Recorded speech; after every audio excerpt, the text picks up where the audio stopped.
Hello everybody. I'm going to talk today about awakening. And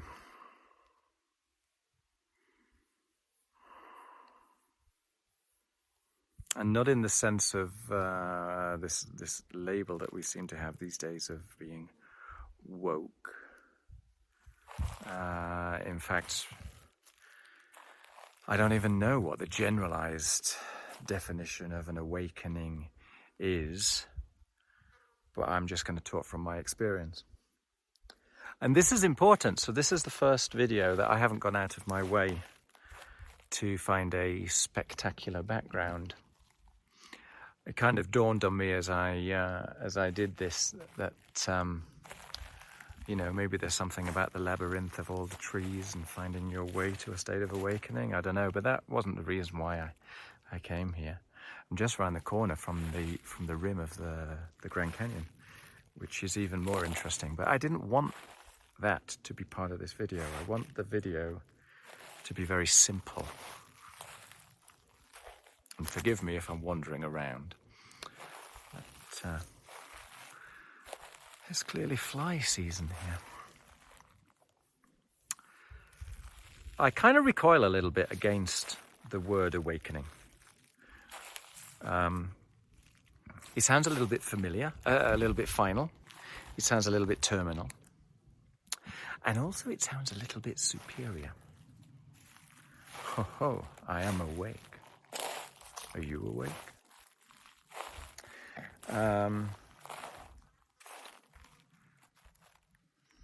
So what is awakening? To me, at least. Awakening is understanding yourself, permitting your thoughts, accepting as you are, accepting that the story that you thought you were is just an element of you, a sort of a painted veil of you. That the story that you find when you start to become awake is just another story. That we have biases that we can discover consciously, but that there are probably many, many other biases, other layers that are so deeply held inside of us that it'll take a great deal of meditation to discover, let's say.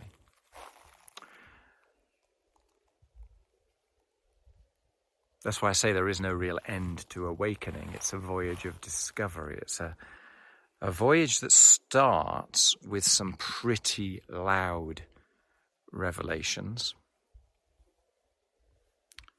Because when you question your reality, it is a wild thing. And then you start to understand yourself in wild ways. And the world becomes extraordinary, it becomes amazing, everything becomes questionable. Then you kind of let yourself be. And that feels tremendously relieving and releasing. Then you want to tell the world about it and start singing from the rooftops. You start walking down high streets with a look of utter bliss, pointing your nose to the sky.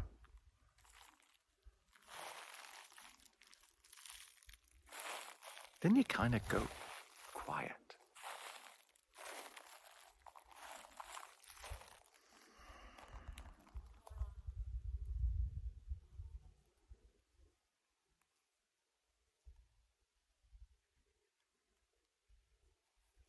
I mean, who knows if what I think is awakening is truly awakening?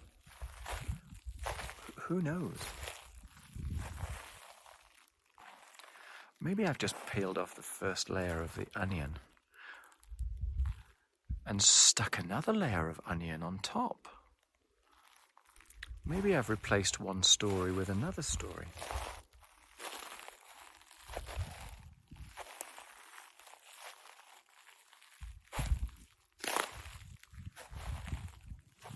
I think I've reached the point where the story no longer matters. The story no longer draws me in inexorably with an immeasurable weight of unconscious attraction. Instead, I'm able to question, I'm able to consider, I'm able to take many steps back from me. But I'm sure not all the steps back from me. I can't tell you where these words are coming from, even though I'm speaking these words. That's a fascinating thought. So who is saying the words? And who's choosing what to say? And am I filtering what not to say? What I'm doing whilst I'm here, whilst I'm in this video, whilst I'm talking to you, whilst I'm avoiding the flies, whilst I'm trying to stay out of the sunshine, I'm trying to clear all of the tubes inside of myself. I'm trying to unblock and unfilter my thoughts, my feelings, so that I am complete expression and receptivity. So I'm not second guessing. That's why I've been doing all these videos spontaneously, in actual fact. It's an opening of the heart, an opening of the soul, an opening of the imagination, an opening of the consciousness, an opening of the gut. An embracing of everything and an embracing of one thing. It's accepting my stories of stories.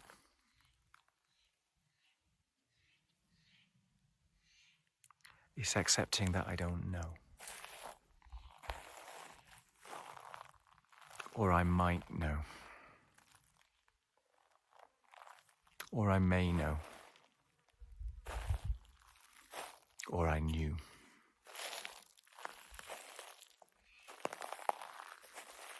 It's beauty. It's peace. It's simplicity.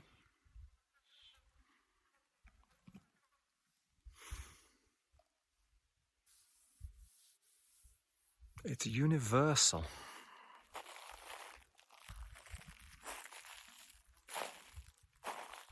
It's human.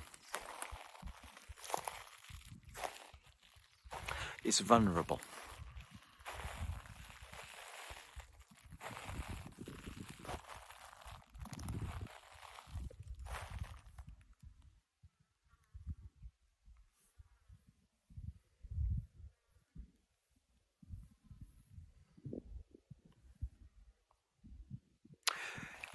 When you learn what you think you were,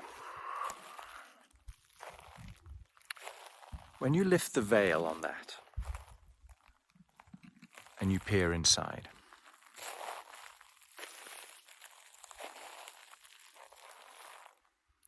it's a little bit frightening. Yeah, it's a little bit scary. You don't know what's the other side.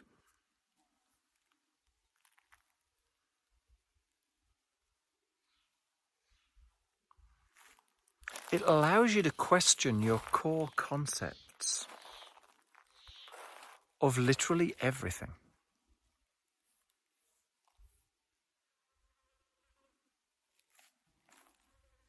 Of thought, of identity, of morality, of reality.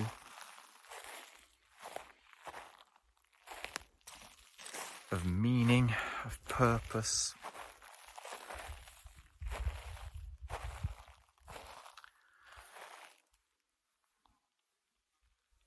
of this thing, this chattering voice.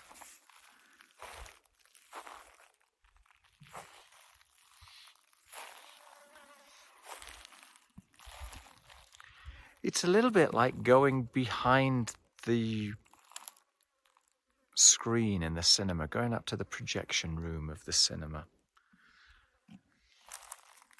And you know, I don't know if you've seen this story about the people the first time they saw the film of the train rushing towards them as it arrives into the station, and everybody dives under their seats or runs out the back of the cinema. Okay? We don't do this these days, because once you've understood that there is a projection room at the back, that there used to be a piece of, clear film that was being 60 times a second or 30 times a second, and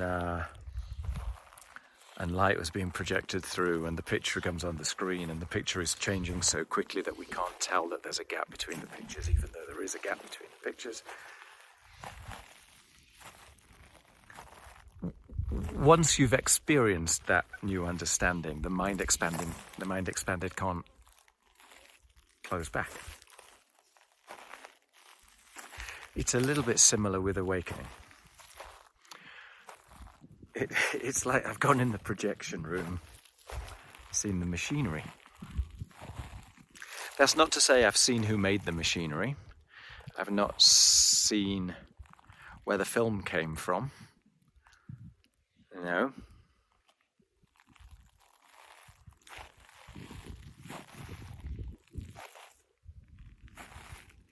But I've got back in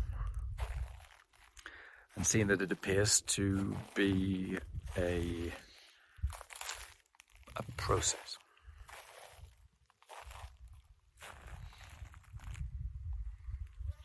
And once you've seen that, once you have come to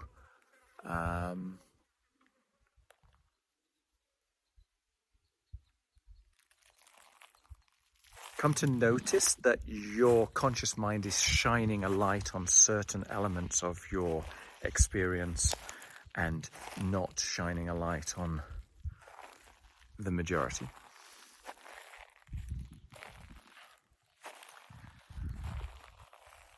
Then it's funny, but you can then start to shine a light on the projectionist. You can start to shine a light on the conscious, on what is meaning making, and what is I, and what is consciousness,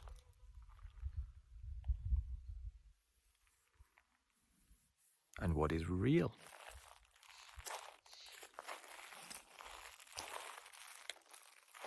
And so awakening comes with a great deal of questioning.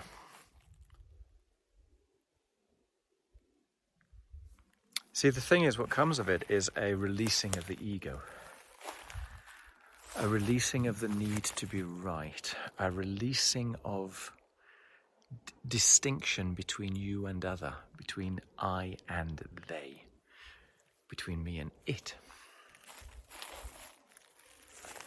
Everything kind of becomes one. Anyway, I don't know, but I hope that's useful. It's a wonderful feeling. I'm going to think about it some more, and then I will return to the video. So take care. Bye. Okay, I've thought about the other side of awakening. And so I've come down this side. Yeah. So the other side to awakening is that once you've understood yourself, or come to terms with yourself and the stories that you're telling, you can then understand what's around you. You can then understand what other people are doing, what the rest of the world is doing. you can see yourself in that context.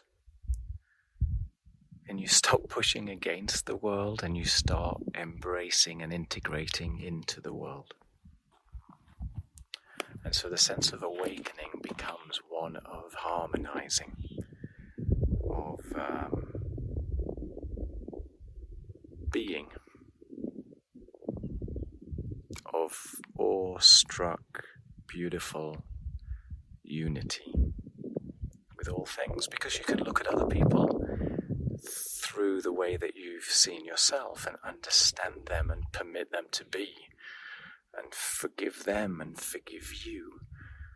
You can look at all of this.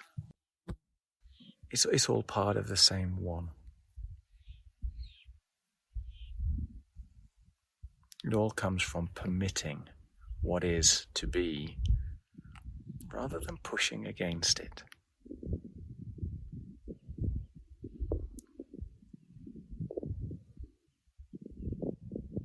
Understanding your place in it, just as you are, and seeing the beauty in everything, including the beauty in you, the beauty in your neighbor, the beauty in the world, the beauty in the things that you don't understand,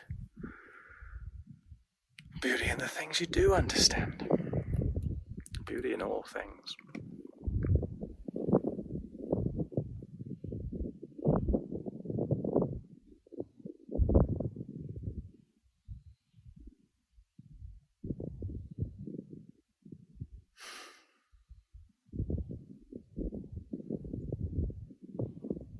You don't dissolve.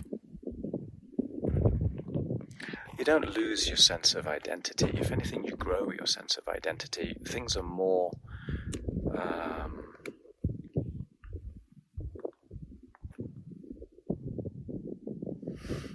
it's kind of strange. They're both more solid and less solid. You're okay as you are, and because you understand your sense of what you are able to permit that and to permit others to be what they are and permit the world to be what is. So no need to push, no need to struggle. You can go for the things that you want to go for, but you no longer have this magnanimous view of yourself. You're all in this together. I am you and you are me, and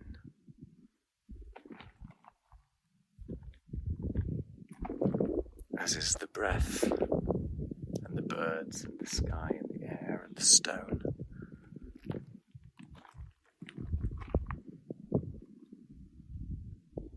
As is good, as is evil, as is life, death, water, cycles, circles, history, future.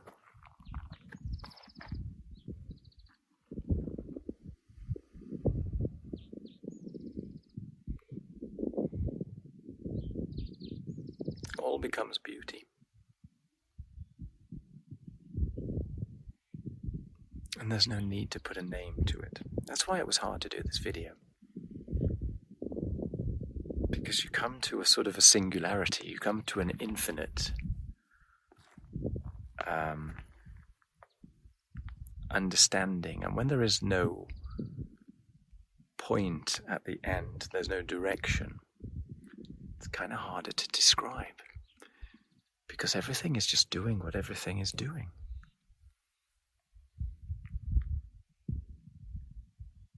But for me at least, I feel as though I belong. I'm not sure I ever felt like I belonged before. Now I feel completely at home. I have total acceptance. Somehow I kind of feel as if I'm stronger than I used to be.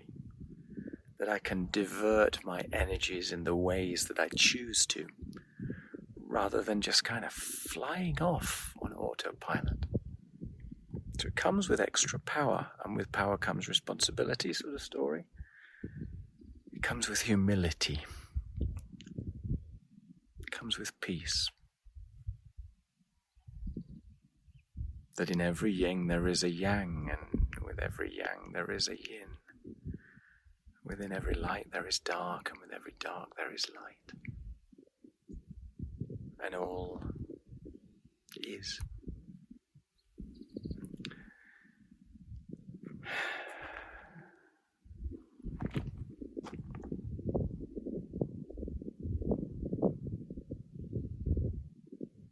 It would be very easy from here to go down the faith path.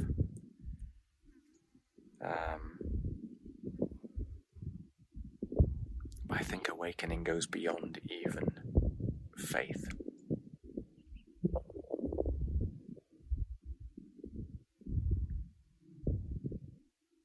It just is. And there's no it. It's all love, but there's no it. And there's no thing to love.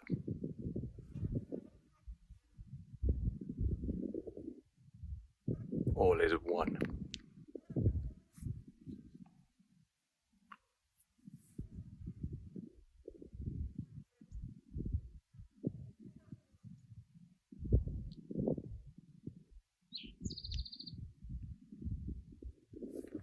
And I don't mean that from a naive perspective, okay?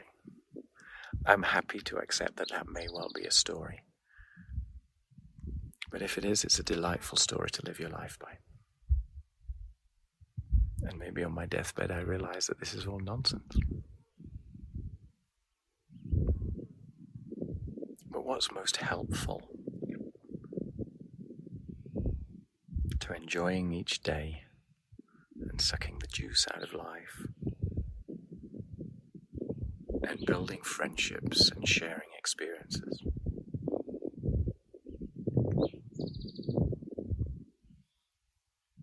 Maybe awakening is just that idea that there's nothing to push against and that kindness always wins.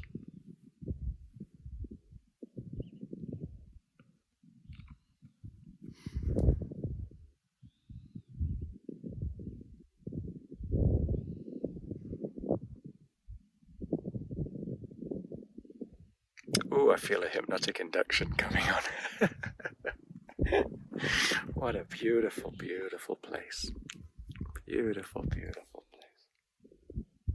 Okay, I'm going to sign off this video there because I don't think I can go any deeper down the definition of awake. I haven't really got any tips as to how you become.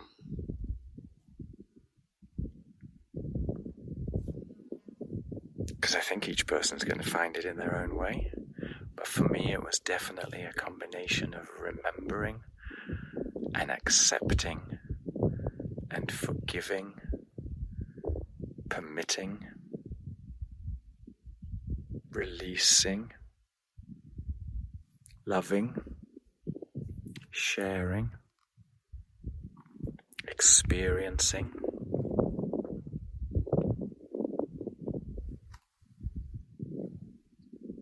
reshaping,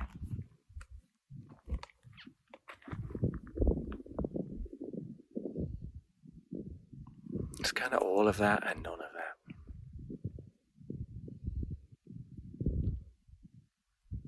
Because there is no it. Then we run out of words, okay?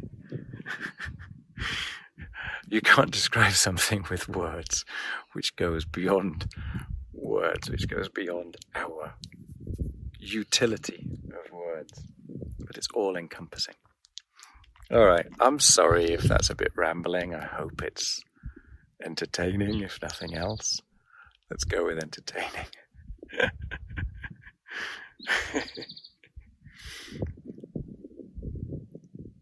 All right, take care.